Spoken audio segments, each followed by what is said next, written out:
Welcome to All the People You Should Know. Since this is the first episode, let me introduce myself. I'm Josh, and I love history. It was tough to decide exactly which part of our history to cover because it's all interesting, but I've found that, in my opinion, the most compelling thing about our story are the people involved. And not the big names. This isn't going to be the amazing fantastical life of George Washington podcast. There are so many normal, everyday people who have made great contributions to our world and haven't gotten any recognition for it. Honestly, this show is all about the people you should know, but don't. That actually was going to be the title, but I couldn't get it to fit on the logo, so here we are. Anyways, I guess with all of that, here it is, episode 1, George Catlin.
George Catlin's story is the kind that makes a history professor's mouth water.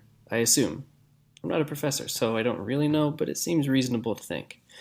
Not only is his life highly interesting, but it brings up a lot of very important questions about the nature of history itself.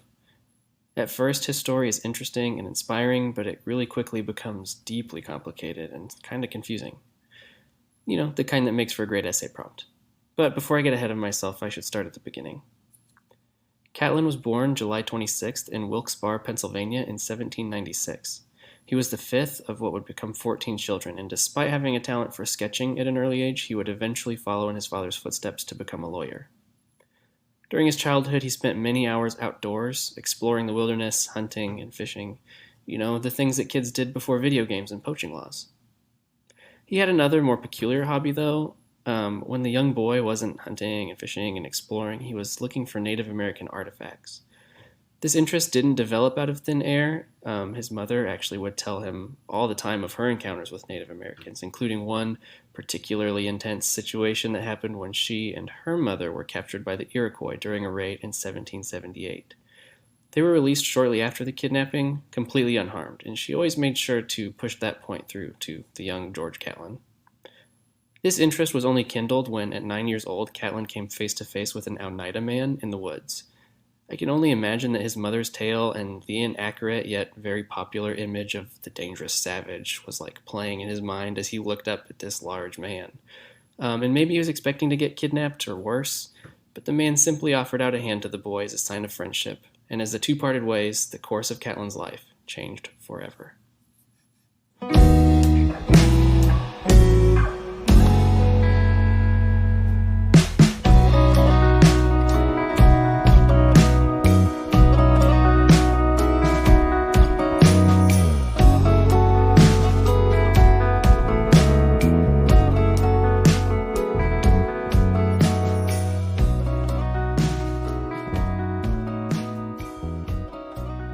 We can fast forward a few years and catch up with Catlin in the courtroom.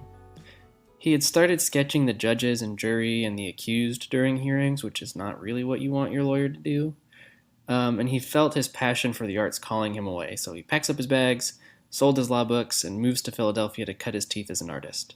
Despite having no formal training, his raw talent helped him to make a decent name for himself, even getting him jobs painting portraits of important people like Sam Houston. Though he was able to find a niche as a portraitist to the wealthy and influential, he was still looking for something greater to be a part of. In around 1828, he found that higher calling when a delegation of Native Americans stopped in Philadelphia on their way to Washington, D.C. Catlin was captivated and reminded of his childhood fascination. And after that display, Catlin began searching for Native American subjects to paint. But in his attempts to connect with the Native American world, he quickly realized that the native way of life was being destroyed by the vices and disease of the civilized world.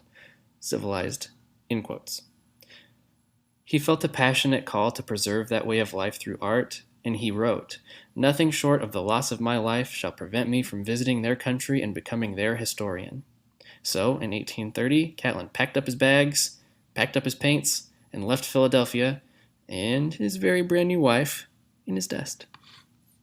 As a West Coaster, it's hard to remember that in 1830, St. Louis, Missouri was like the West. But it was, and that's where Catlin ended up. And as he seemed to have this weird knack for, he found his way into a meeting with a highly influential person. This time it was with General William Clark, of like Lewis and Clark fame. And at the time, Clark was the official superintendent of Indian affairs of Western tribes, which is both a good title and also means that he's the exact right person for Catlin to meet up with. So Catlin starts like shamelessly plugging his paintings and like showing William Clark all of his portraits and stuff, and just like begging him for any kind of help. Like an Uber driver in LA pushing their mixtape. After some very careful consideration, Clark decides to help the guy out, and they set off together on this 400-mile journey up the Missouri River. His first taste of Native American life was at a council held by several different tribes, which is interesting because it's not something a European settler had really gotten a great chance to see. Instantly captivated, he would stay in the West for nearly 6 years, only going home during the winter months to check on his wife, which seems like not enough time to spend with your wife. But in that 6-year span, he painted 300 portraits and nearly 200 landscapes, all depicting to the best of his ability the true Native American experience. So that's about what we've got for the early years, or what we could call the early years of George Catlin. And before we get to what we could probably call his career years, let's hear from a sponsor.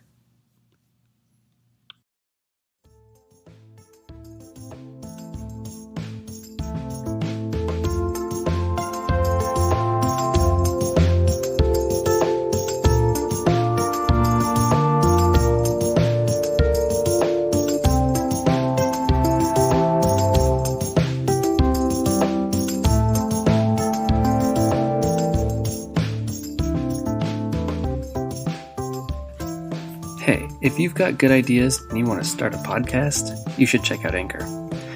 It's free, and it's got creation tools right in the app that help you record, edit, and distribute your podcast. You can make money from it with no minimum listenership, and it's got everything you need in one place. So, if you want to start a podcast and you've got good ideas, download the Anchor app today or go to anchor.fm to get started. If you've got bad ideas, I suggest you rethink your strategy.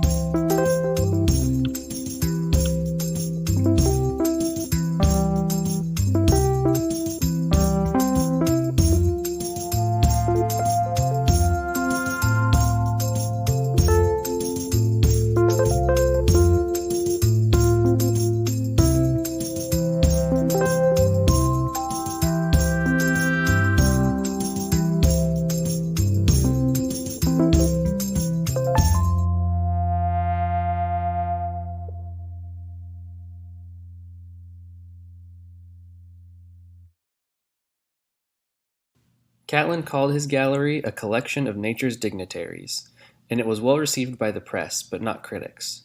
The aspect of Catlin's work that was most offensive to the public, though, was his attitude towards his subjects. Catlin openly denounced the use of the word savage, as he rightfully claimed that it's an abuse of the word and the people to whom it's applied. He praised Native Americans as honest, hospitable, and faithful, and criticized the government and fur traders for their treatment of Native Americans. Catlin's time in the West was harrowing. He narrowly escaped fevers and illnesses that all but wiped out his European companions, and many of the Native Americans that he contacted.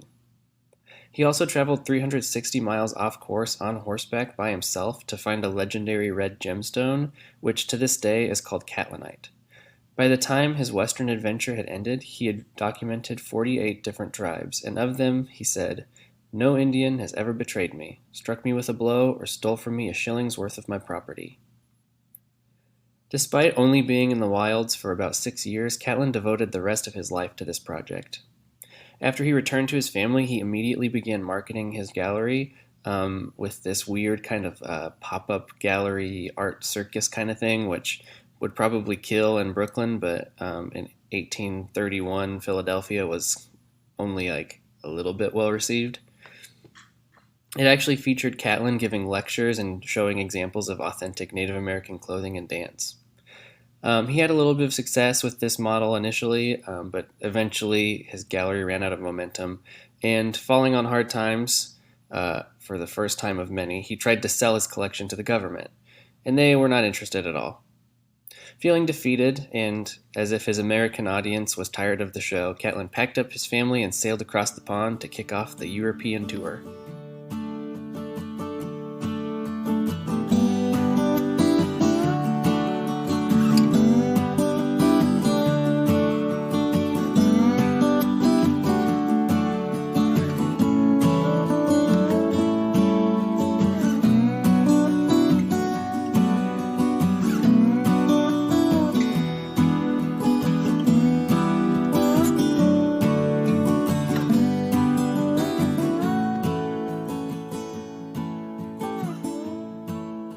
Again, he experienced success initially, finding enthusiastic audiences in London, Brussels, and Paris. He was so well received, actually, in Europe that he was requested to show his gallery before Queen Victoria in London and King Louis Philippe in France. As it did in America, the hype eventually died down on the gallery, and it was about that time that things really started falling apart for Catlin. Despite his success, the high cost of touring kept him in permanent debt. And also, in 1845, his wife of 17 years contracted pneumonia and died. Next, the Native Americans that were assisting the show contracted smallpox, and only 2 of them survived. And after they kicked the illness, they kicked the show and went home. On top of all that, his 3-year-old son died the next year. Feeling completely defeated, Catlin returned to London with his daughters, and after trying a couple of crazy money-making schemes, one of which I think was showing his gallery on a boat, he was thrown in a debtor's prison, and his brother-in-law came to take the daughters back to the States. After serving his time in prison, he tried a few more times to get someone to buy his gallery. Again, his first petition was the government, which seems weird. I didn't know that the United States government was in the business of buying art. Maybe they are. I don't know. But nobody was interested. He tried the government. He tried museums. But nobody was into it, and eventually he did sell it to a guy named Joseph Harrison, who was like a railroad tycoon. But the paintings were just stacked up in Harrison's boiler room until his death, and then after his death, his wife donated the entire collection to the Smithsonian. His desperate attempt to document a life that wasn't his own was invasive, and though he was met with almost unanimous hospitality on his travels, he certainly caused his fair share of chaos. He introduced germs to those who had yet to feel the sting of smallpox. He inconvenienced those who went out of their way to accommodate him out of their own goodwill, and in one instance he even started an intertribal war because of his paintings, which is actually, it's horrible. It's not funny. It shouldn't be funny, but it kind of is funny. Maybe at the end we'll go back to that story, but he did start a war with his paintings. Whether good or bad, he left a fingerprint on everyone he touched, and in a weird way helped to usher in the exact thing that he was trying to prevent, the Europeanization of Native Americans. Catlin's story also reveals one of the most difficult things about the study of history in general. Even though he sought to document the Native Americans on their own terms, in their own homes, he did so through the eyes of the European. His perspective was tainted from the start. One especially stark example is that he, like Lewis and Clark, dealt a lot with the Mandan people in the Dakotas. He was even granted the privilege of painting a sacred Mandan ritual, which Catlin was more than happy to do, but when he presented that ritual, he didn't understand the context. He didn't know that the Mandan people had a name before Mandan, or an established oral history. He didn't know that they had a clan structure. He only saw them through his European eyes, and he treated his documentation of them as if their lives were happening for the first time, just for him to see. Remember when he said that he wanted to be their historian? The problem is that they already had a history. This problem hasn't died either. What we know about the past was written by somebody, and everybody's got a bias, whether they want to have one or not. Everything that's presented in our textbooks was selected by a person, and sure, we've gotten better, but history isn't white and black. There's a lot of gray, and a lot of embellishment. To perfectly summarize George Catlin, I defer to W. Richard West, director of the Smithsonian's National Museum of the American Indian, and who is himself a member of the Cheyenne and Arapaho tribes. He says, "There's no question he was exploiting Indians and the West as a commodity. On the other hand, he was far ahead of his time in his empathy for Indians. Catlin swam against the tide to bring light information about the Indians that depicts them accurately as worthy human beings and worthy cultures." Ultimately, Catlin was a good-intentioned man that was blinded by his perspective.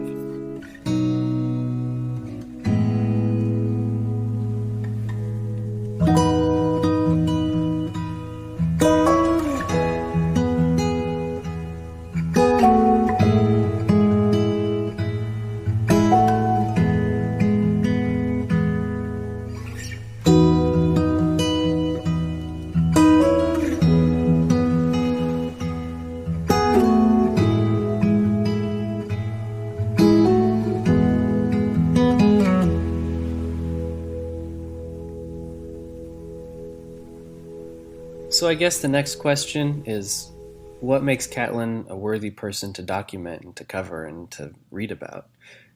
And while, yeah, he was problematic in a lot of ways, I didn't get into his alleged affairs and, all of the weird character flaws that he had, but the thing that makes him a worthy person to study is that he proves to us that no matter what your society believes, there's no excuse to marginalize a people group.